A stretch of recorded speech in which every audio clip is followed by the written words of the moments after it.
Hello guys, कैसे हैं आप सभी लोग। DS इलेक्ट्रॉनिक्स में आप लोगों का स्वागत है दोस्तों। तो आज हम बात करेंगे पावर सप्लाई के बारे में बात करेंगे फ्रेंड्स, जिसे आप SMPS सप्लाई के नाम से भी जानते हैं। तो दोस्तों, ये SMPS सप्लाई होता क्या है। तो आजकल जितने भी इलेक्ट्रॉनिक्स का जो सामान मिलता है फ्रेंड्स, कोई भी प्लेट हो चाहे कुछ भी चीज़ इलेक्ट्रॉनिक्स से चलने वाला, उसको पावर देने के लिए एक सप्लाई की ज़रूरत होता है। उसको हम पावर सप्लाई या SMPS सप्लाई कहते हैं दोस्तों।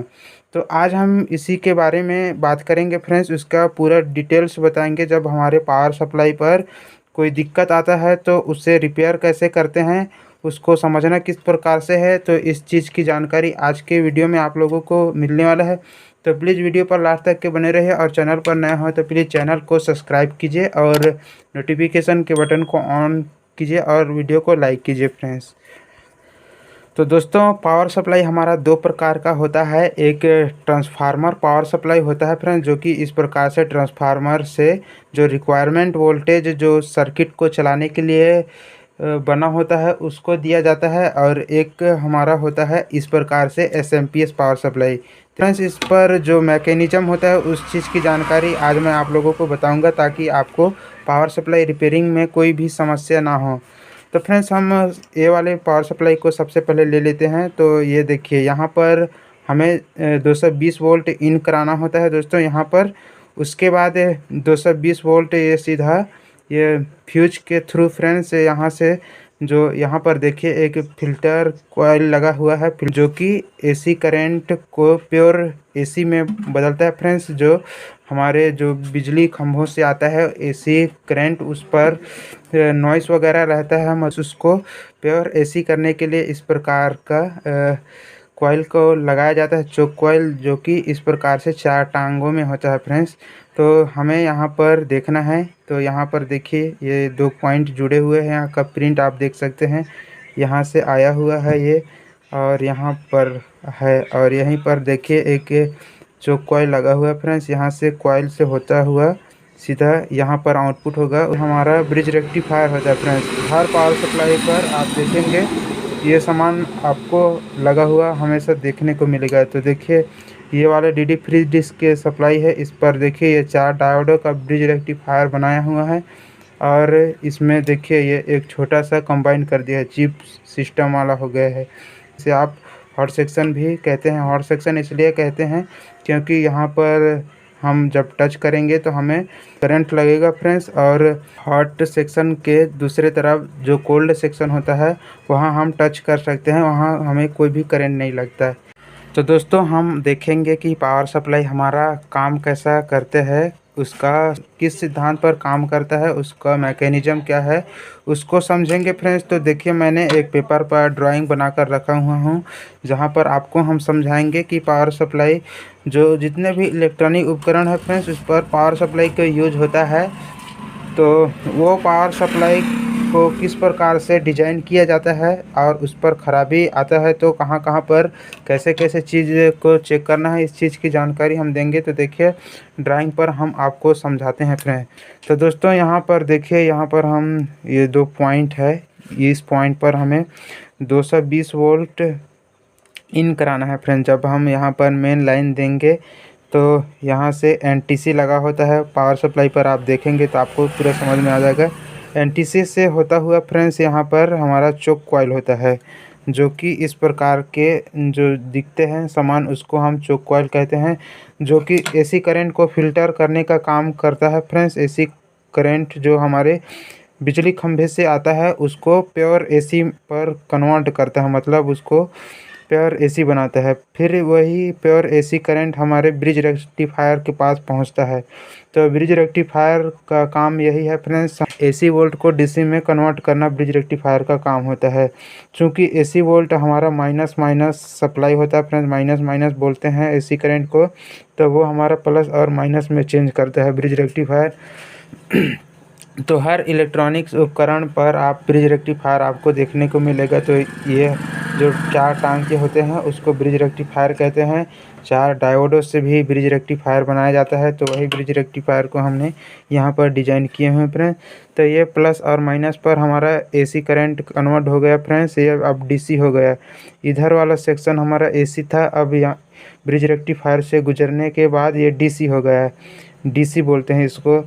तो दोस्तों ये 220 वोल्ट जब एसी आता है तो जब ब्रिज रेक्टिफायर से गुजरता है तो बूस्ट होता है फ्रेंड्स, सप्लाई हमारा बूस्ट हो जाता है, तो 300 वोल्ट हो जाता है। तो इस बूस्ट सप्लाई को, जो ब्रिज रेक्टिफायर के बूस्ट सप्लाई को फिल्टर करने के लिए, प्योर डीसी बनाने के लिए यहाँ पर कैपेसिटर लगाया जाता है, जो कि 450 वोल्ट 33 यूएफ या फिर 100 यूएफ का हो सकता है। दोस्तों ये कैपेसिटर आप देखिए, इस कैपेसिटर की बात कर रहा हूँ, इसको बोलते हैं, ये सभी पावर सप्लाई में लगा होता है। तो दोस्तों सीधा अब ये फिल्टर होकर डीसी करंट सीधा हमारे जो इस चॉपर ट्रांसफार्मर होता है, ये चॉपर ट्रांसफार्मर का डिजाइन कुछ इस प्रकार से बनाए हुए हैं, इसको चॉपर ट्रांसफार्मर बोलते हैं फ्रेंड्स। इस सप्लाई में भी देखिए चॉपर ट्रांसफार्मर है, और मैं अभी आपको टीवी के सप्लाई में भी दिखाता हूँ, ये देखिए इसको चॉपर ट्रांसफार्मर बोलते हैं। ये सारे सामान का पावर सप्लाई इसी सिद्धांत पर काम करता है फ्रेंड्स।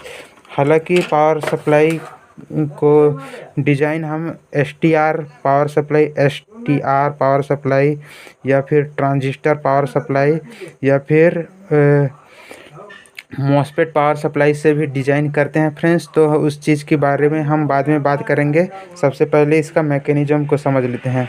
तो फ्रेंड्स ब्रिज रेक्टिफायर का प्लस वाला पॉइंट सीधा हमारे मेन ट्रांसफार्मर के प्राइमरी वाइंडिंग पर जाता है फ्रेंड्स। प्राइमरी वाइंडिंग पर यहाँ पर सीधा देखिए ये वाले एसएमपीएस सप्लाई है, उसके प्राइमरी वाइंडिंग पर जाएगा। ये देखिए ये प्लस वाला पॉइंट ये कहाँ गया है, यहाँ गया है ट्रांसफार्मर का इस वाले हिस्से पर। तो यहाँ से फिर आउट होकर फ्रेंड्स हमारा कॉइल से आउट होकर ये सप्लाई सीधा हमारा यहाँ पर मॉसफेट भी लगा हो सकता है, ट्रांजिस्टर भी लगा हो सकता है, या एसटीआर या आईसी कुछ भी लगा हो सकता है फ्रेंड्स। उसके ड्रेन पिन पर सीधा इन होता है। जो 300 वोल्ट का प्लस सप्लाई ट्रांसफार्मर के कॉइल से आउट होकर हमारे ट्रांजिस्टर, मॉसफेट या आईसी, एसटीआर जो कुछ भी हो, जो सप्लाई से बना हो, उसके ड्रेन पिन पर हमारा इन होगा। तो अब हमें इसे स्विचिंग कराना है। जो ट्रांसफार्मर के प्राइमरी वाइंडिंग है फ्रेंड्स, उसको हमें स्विचिंग कराना होगा। तो स्विचिंग कराने के लिए यहाँ पर देखिए एक ड्राइव आईसी लगा होता है, जो कि सभी किटों में आपको देखने को मिल जाएगा। तो यहाँ पर देखिए ये 6 लेग का एक ड्राइव आईसी लगा होता है फ्रेंड्स, उसी का डिज़ाइन हम यहाँ पर किए हुए हैं। और देखिए यहाँ पर हमारे ये पावर सप्लाई है, इस पर इसे ड्राइव कराने के लिए यहाँ से सप्लाई दिया जाता है फ्रेंड्स। यहाँ से देखिए, यहाँ से। तो दोस्तों हमारा जब यहाँ पर मॉसफेट लगा होता है तो उसके गेट पर ऑन ऑफ का सिग्नल भेजने का काम ये ड्राइव आईसी करता है फ्रेंड। ड्राइव आईसी लगा होता है जो कि ये जो मॉसफेट के गेट पर हमारा ऑन ऑफ का सिग्नल भेजता है।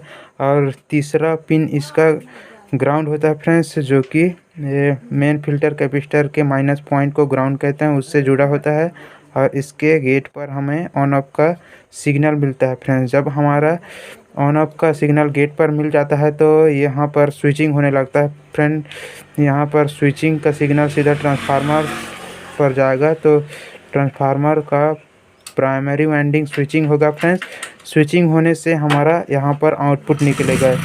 जितना वोल्ट हमें यहाँ से चाहिए उतना वोल्ट का ट्रांसफार्मर का वाइंडिंग होता है, वहाँ से हमारा आउटपुट निकलने लगेगा। तो अब दोस्तों यहाँ से हमारा जब आउटपुट निकल गया, यहाँ से जो वोल्टेज हमें ये ट्रांसफार्मर से चाहिए था, जितना रिक्वायरमेंट मदरबोर्ड को चाहिए था उतना वोल्ट निकल गया। तो ये वोल्ट निकल रहा है कि नहीं, इसको पता कैसे लगाएगा, ये हमारा ये जो ट्रांजिस्टर या फिर जो मॉसफेट लगा है उसको पता कैसे चलेगा कितना वोल्ट निकल रहा है।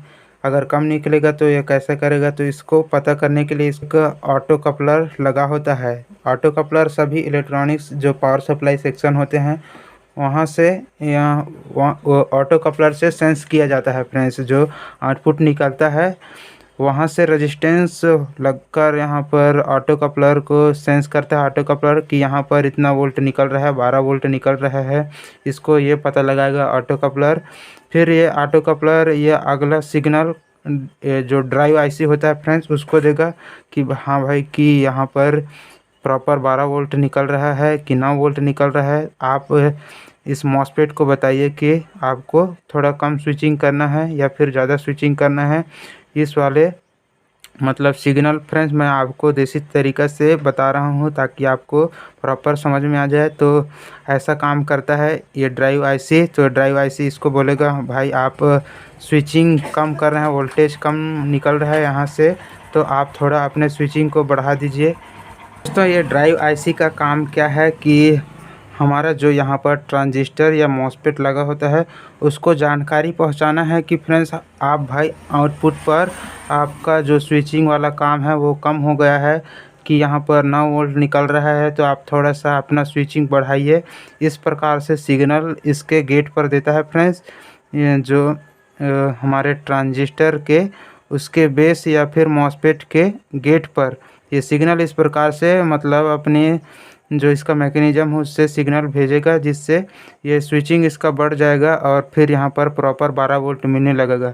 अगर यहाँ पर ज़्यादा अगर वोल्ट निकलने लगा, अगर 12 की जगह पर 20 वोल्ट निकलने लगा तो फिर यही ऐसी ही जानकारी ऑटो कपलर के माध्यम से सेंस किया जाएगा और ये ऑटो कपलर फिर ड्राइव आईसी को जानकारी देगा कि भाई आगे बहुत ज़्यादा सिग्नल निकल रहा है, थोड़ा कम करने के लिए बोलो। इस प्रकार से ये इसका मैकेनिज़्म होता है फ्रेंड्स। तो दोस्तों ये आपको आसान भाषा में समझाने के लिए इस प्रकार से हम बता रहे हैं, लेकिन सेम इसी प्रकार से काम करेगा।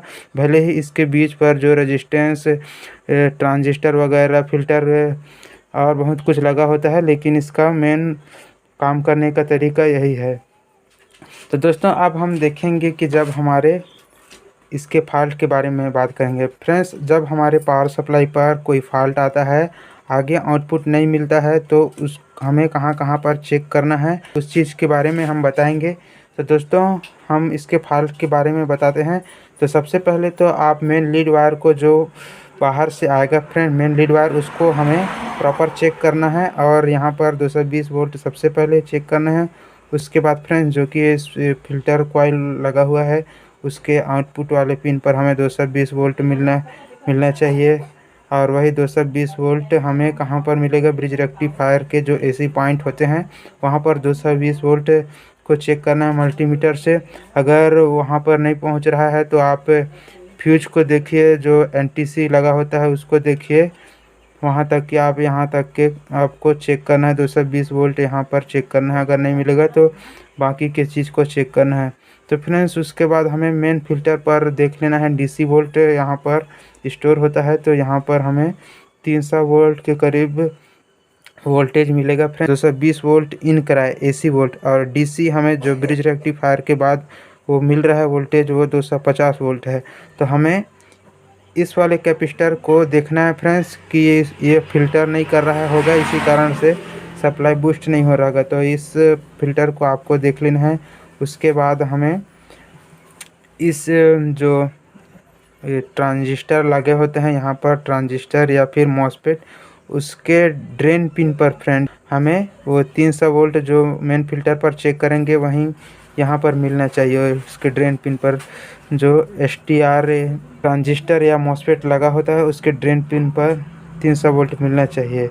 और फिर हमें चेक करना है फ्रेंड्स। तो और एक चीज़ दोस्तों, इस ड्राइव आईसी को चलाने के लिए जो 18 या फिर 15 वोल्ट की सप्लाई जो चलाने के लिए इसका VCC सप्लाई होता है उसको चेक करना है। हमें VCC सप्लाई ड्राइव आईसी को मिल रहा है कि नहीं उसको चेक करना है। उसके बाद फ्रेंड्स हमें गेट पर चेक करना है। फिर यहाँ पर गेट पर फ्रेंड्स जब हम मॉसफेट को निकालेंगे या फिर ट्रांजिस्टर को निकालेंगे फ्रेंड्स, तो हमें 0.5 से लेकर 0.1 वोल्ट के मिलना चाहिए उसके बेस या फिर गेट के पिन पर फ्रेंड्स।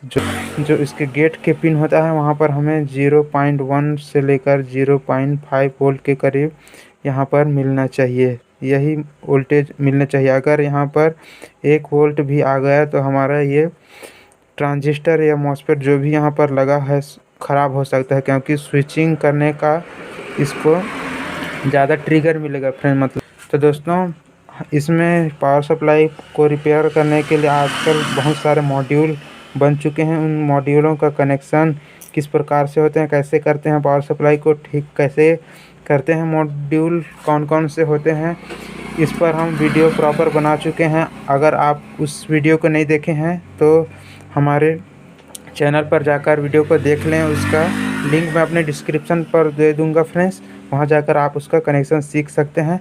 तो फ्रेंड्स, इस प्रकार से हमारा ये छोटी सी जानकारी था जो कि पावर सप्लाई के बारे में था। तो दोस्तों, ये जानकारी कैसा लगा प्लीज़ कमेंट करके ज़रूर बताना, और चैनल पर नए हो तो प्लीज़ चैनल को सब्सक्राइब कर लेना। वीडियो पर लास्ट तक के बने रहने के लिए धन्यवाद दोस्तों।